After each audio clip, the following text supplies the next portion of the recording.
The cold doesn't just kill you, it strips away your humanity first. Pang! At 18, Holden had $32, a trash bag of clothes, and nowhere to go. Then, the blizzard hit.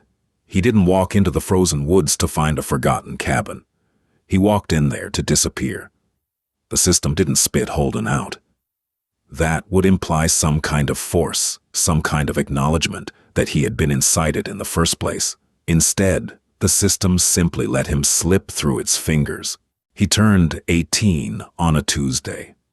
By noon, his state-appointed caseworker, a weary woman named Mrs. Gable, whose eyes always looked past his shoulder, handed him a manila folder containing his birth certificate, a list of homeless shelters, and a bus pass loaded with 10 rides. She wished him luck. The door clicked shut behind him. The sound was distinct, final, and entirely hollow. Holden walked out of the municipal building into the biting mid-December air of the Pacific Northwest. He had a black garbage bag containing 2 pairs of jeans, 3 t-shirts, a threadbare hoodie, and a pair of boots that were a half size too small. In his pocket, $32.14. He spent the first afternoon riding the bus, watching the gray city blur past the condensation on the windows. He thought about the group home, the rotating door of angry kids and burnt-out staff. He didn't miss it.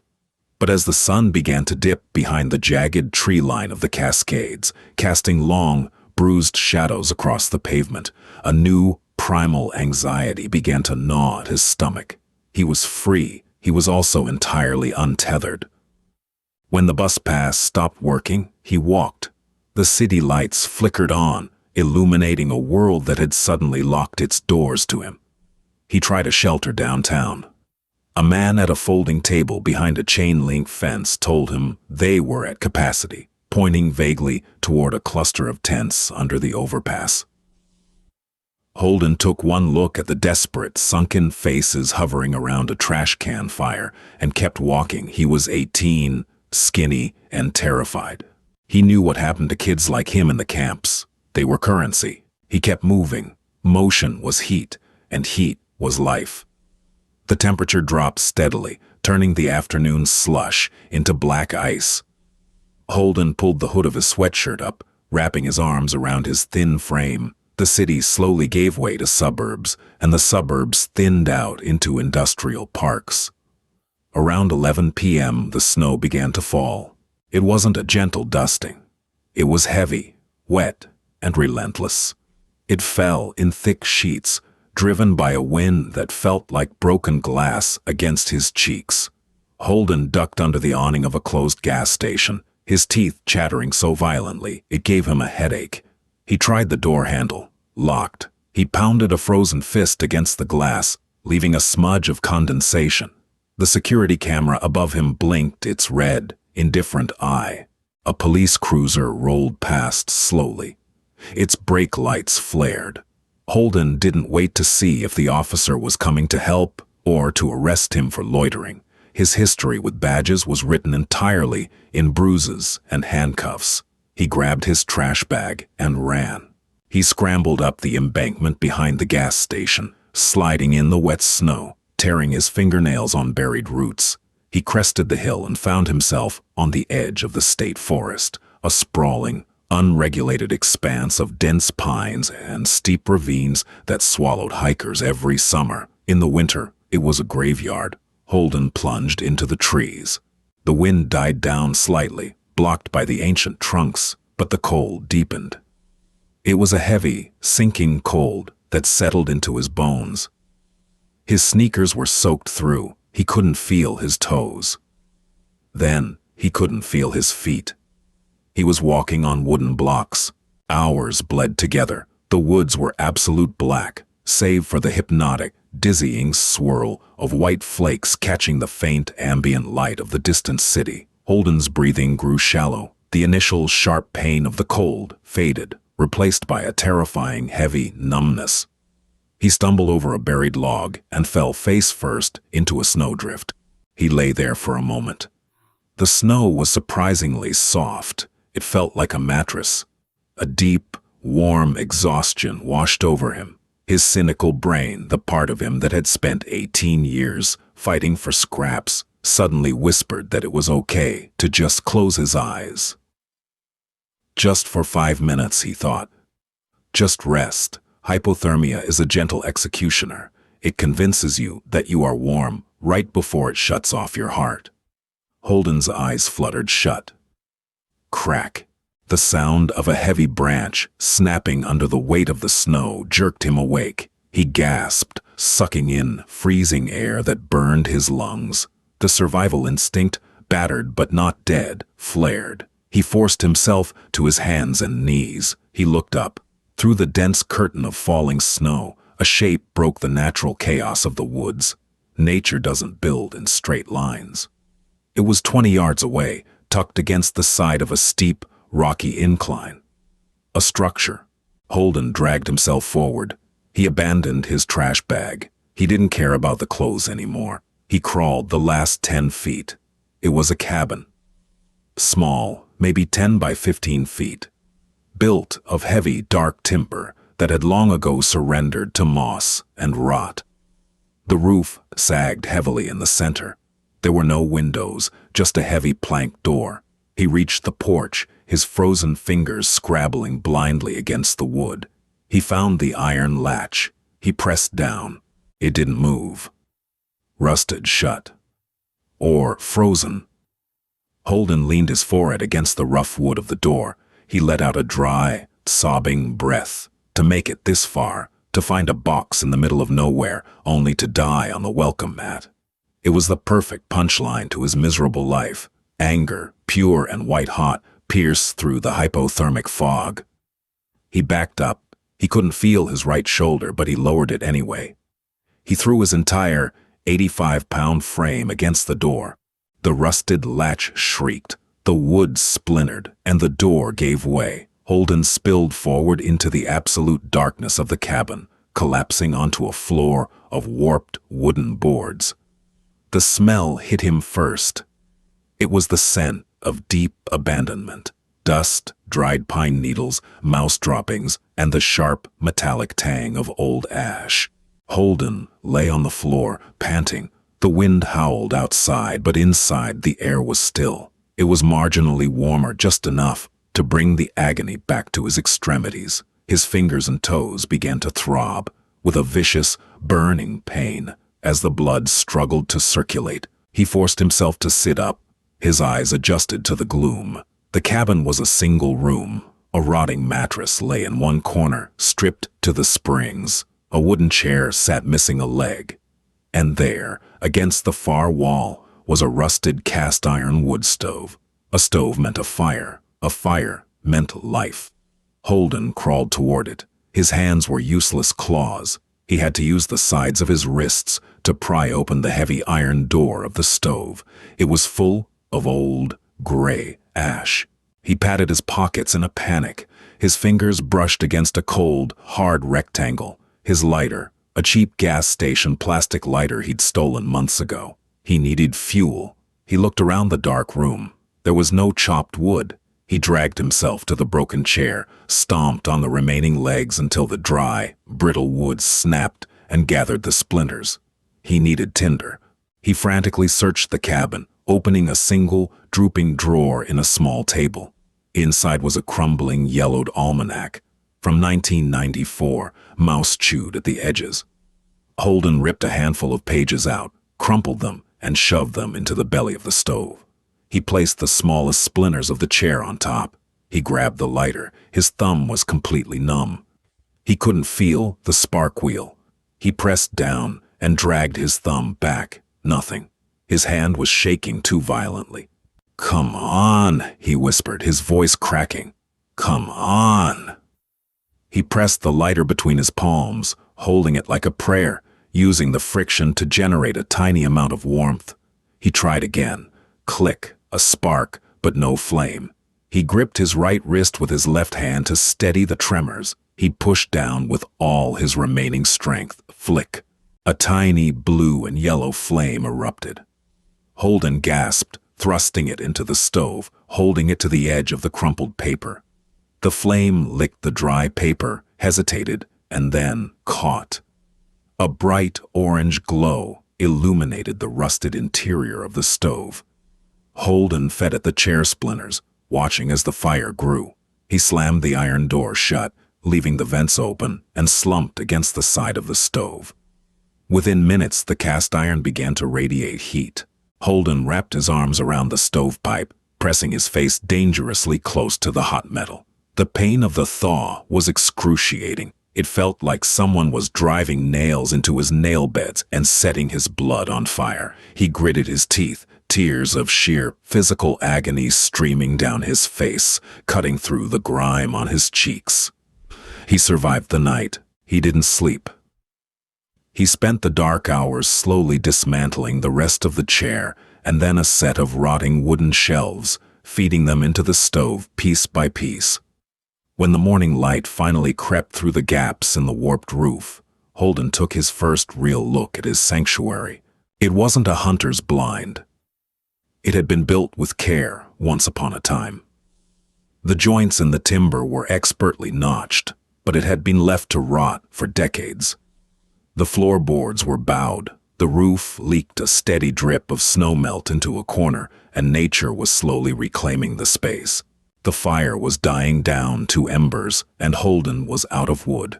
He couldn't go back outside in his wet sneakers. The snow was nearly 2 feet deep, and the storm was still raging, a whiteout howling against the timber walls.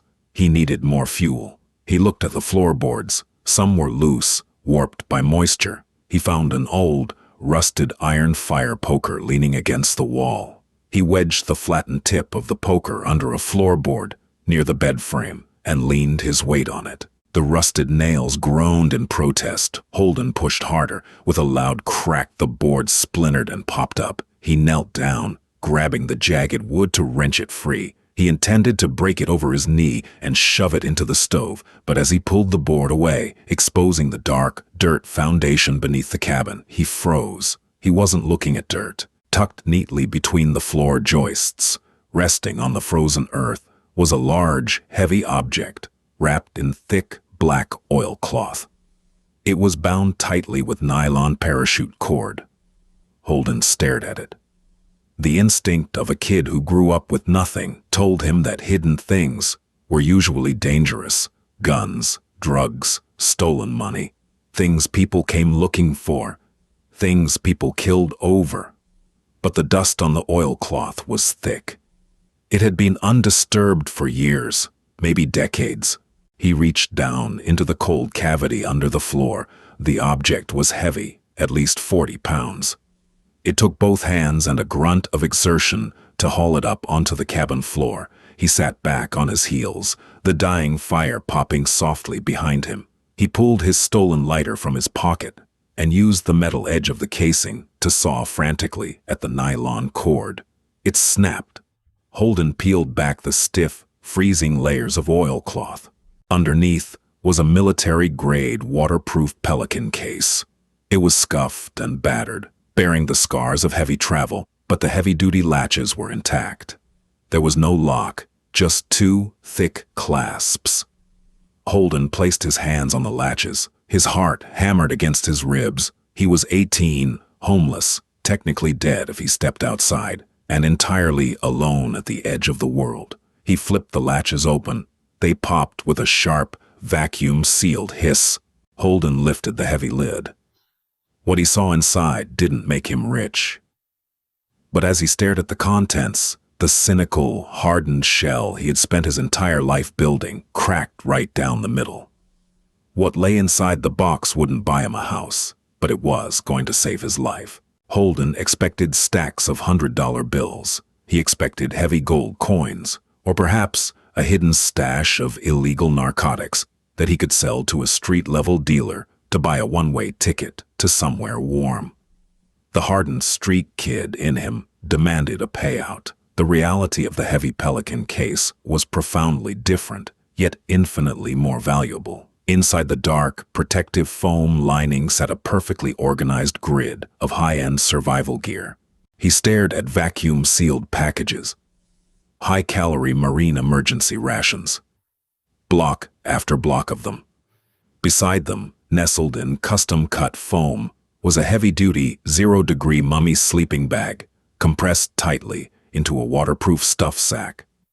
There was a military-issue entrenching tool, a fixed-blade carbon steel hunting knife, 3 magnesium fire starters, a medical kit in a bright red zippered pouch, and a large vacuum-sealed bag containing thick rag wool socks, thermal base layers, and a heavy flannel shirt.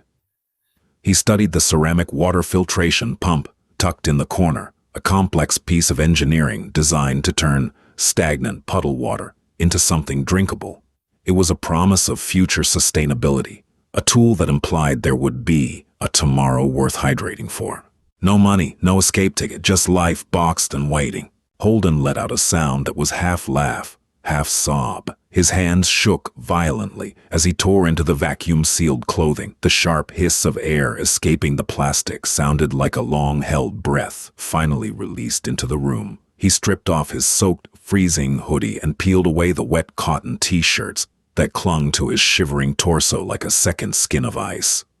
The freezing ambient air of the cabin bit into his bare flesh, raising aggressive goosebumps over his ribs. But he moved with frantic, desperate purpose. He pulled the thick thermal top over his head.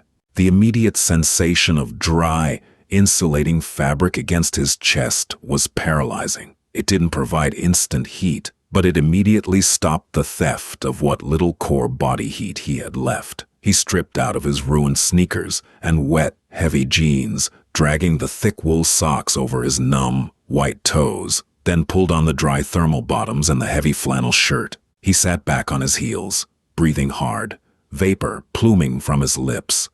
He looked at the dead, gray embers in the stove. He didn't need to tear up the floorboards anymore.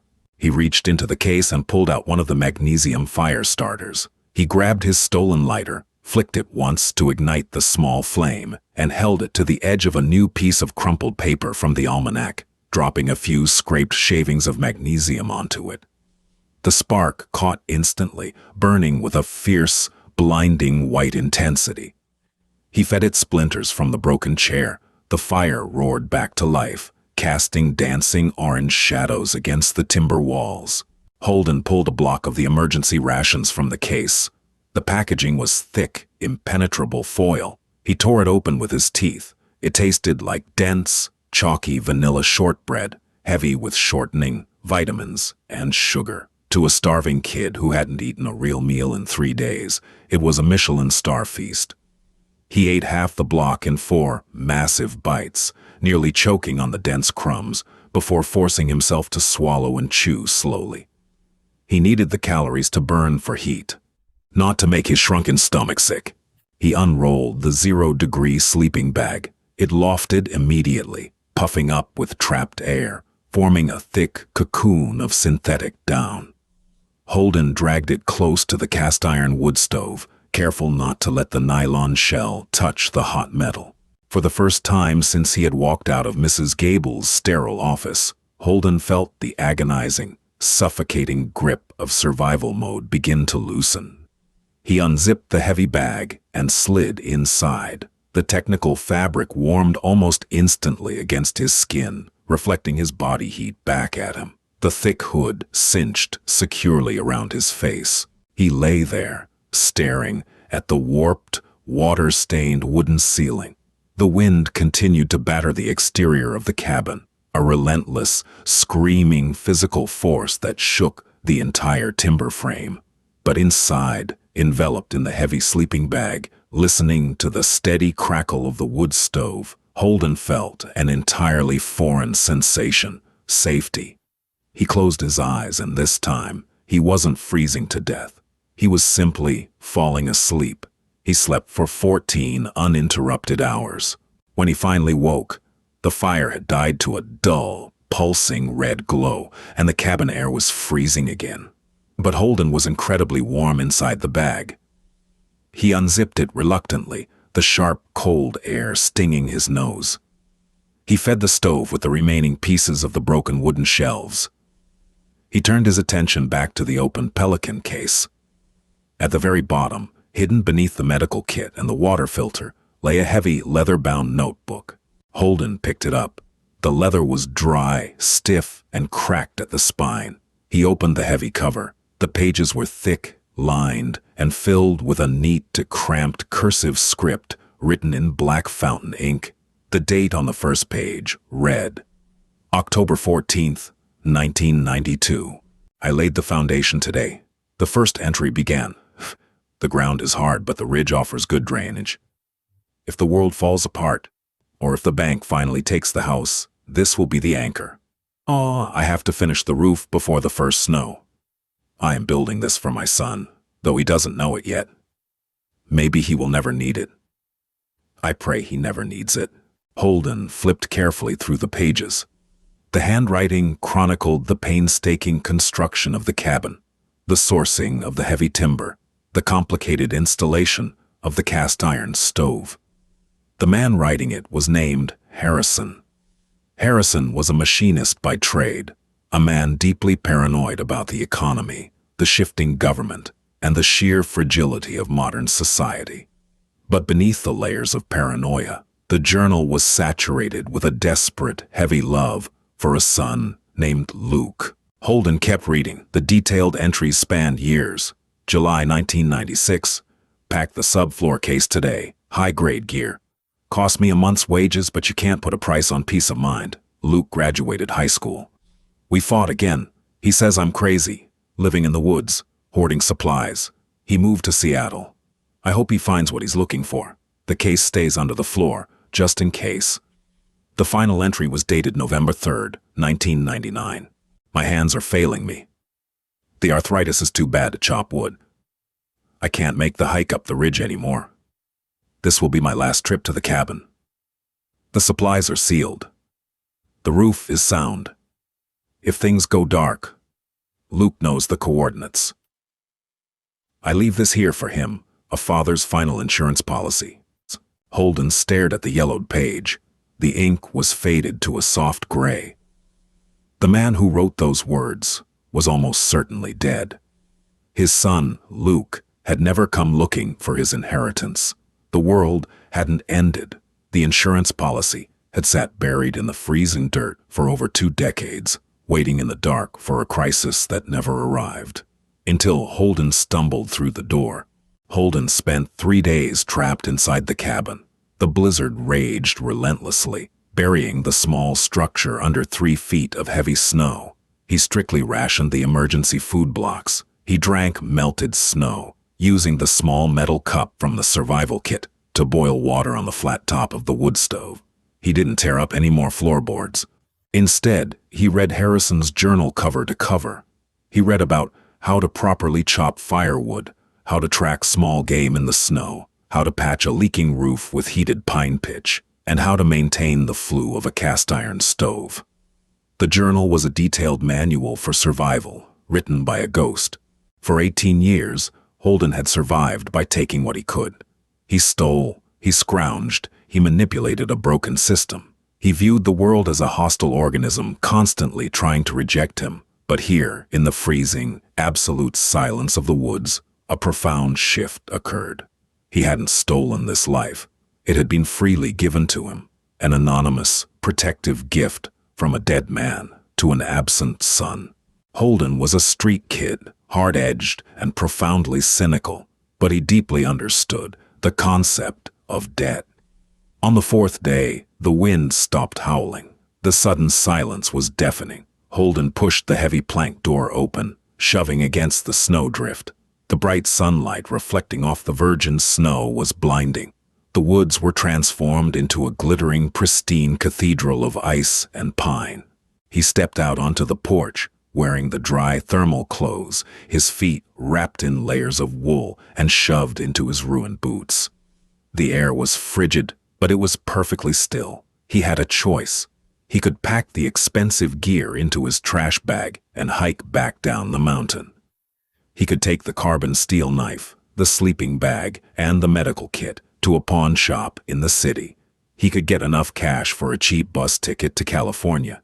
He could easily go back to drifting. Holden looked at the cabin. The roof sagged dangerously under the immense weight of the snow. The door he had violently forced open hung awkwardly on busted hinges. The place had saved his life, and it was slowly dying. He turned back inside and picked up the heavy carbon steel hunting knife. He didn't pack his bags. Instead, he spent the entire day wading through the waist-deep snow, searching for heavy deadfall branches. He dragged massive limbs back to the cabin, using the sharp knife to strip the smaller branches. He built a massive pile of wood on the porch. He worked until his thin muscles burned with lactic acid and his breath hitched painfully in his chest. He worked until the sun dipped below the jagged tree line. That night, he built a fire that roared. He ate a ration block. He felt the deep, satisfying ache of honest labor in his shoulders. It felt good. It felt permanent. Weeks bled into months. The deep winter held the mountain in a tight, freezing grip, but Holden adapted. He wasn't surviving anymore. He was living. He used the entrenching tool to dig out the perimeter of the cabin. He found a massive, fallen pine tree nearby and spent a week slowly hacking it into usable firewood, learning to read the grain of the wood just as Harrison had described in the journal. He used the black soot from the stove to write out a calendar on the cabin wall, carefully marking off the passing days.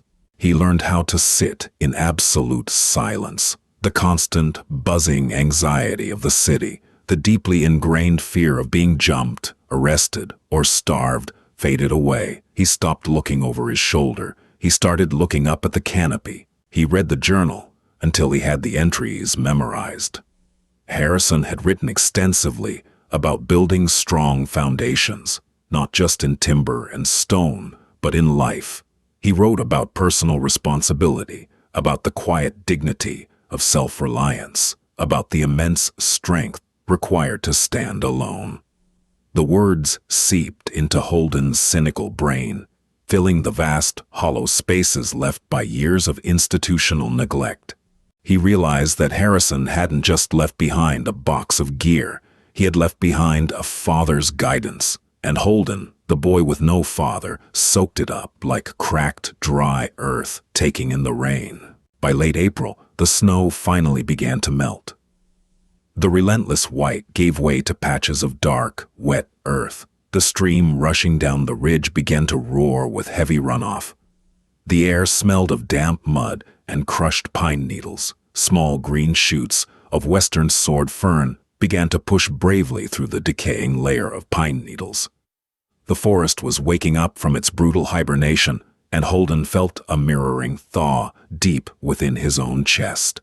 Holden's face had changed. The sunken, desperate look of the street kid was entirely gone. His cheeks were hollowed by a lean, muscular toughness, but his eyes were calm and grounded. His hands were heavily calloused, permanently embedded with dark dirt and sticky sap. He looked like a man who truly belonged to the woods. It was time to leave. The rations were almost gone. He couldn't stay here forever. The cabin wasn't legally his, and he couldn't live off shortbread blocks indefinitely. But he wasn't going back to the concrete city to sleep under an overpass. He spent his last day meticulously cleaning the cabin. He scrubbed the cast iron stove. He restacked the remaining firewood neatly on the porch. He fixed the hinges on the heavy door as best he could. Then he went to the pelican case. He packed the sleeping bag, the water filter, and the knife into a tight, makeshift bundle using the heavy oilcloth. He opened Harrison's journal to a blank page at the very back. He picked up a piece of charcoal from the stove. He wrote carefully, his handwriting sharp and uneven compared to Harrison's elegant cursive. April 28th.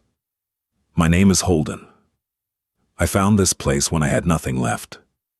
I was dying in the snow. Luke never came, but I did. Thank you, Harrison. You saved my life. I fixed the door. I left some wood for the next guy. I'm going to go build my own foundation now. He closed the journal and placed it gently back into the bottom of the pelican case. He snapped the heavy latches shut, hauled it over to the hole in the floorboards, and lowered it back onto the dirt foundation. He carefully replaced the warped floorboards, tamping them down until they were perfectly flush. Holden stepped out onto the porch. He pulled the door shut behind him, making sure it latched securely. He hoisted his heavy bundle over his shoulder. He didn't look back as he began the long hike down the mountain. The snow melted beneath his boots, revealing the solid, unyielding earth beneath. He walked with heavy, deliberate steps. The system had let him fall, but he hadn't hit the bottom. He had hit bedrock, and from bedrock there was nowhere to go but up. The cold almost took Holden, but a stranger's forgotten legacy gave him a second chance. Ace, sometimes the universe doesn't hand you an escape route. It hands you the tools to build one yourself. If this story of survival, grit, and unexpected hope resonated with you, please hit that like button and share it with someone who needs a reminder to keep fighting. Subscribe to our channel for more incredible, grounded stories of human resilience. We upload new videos every week.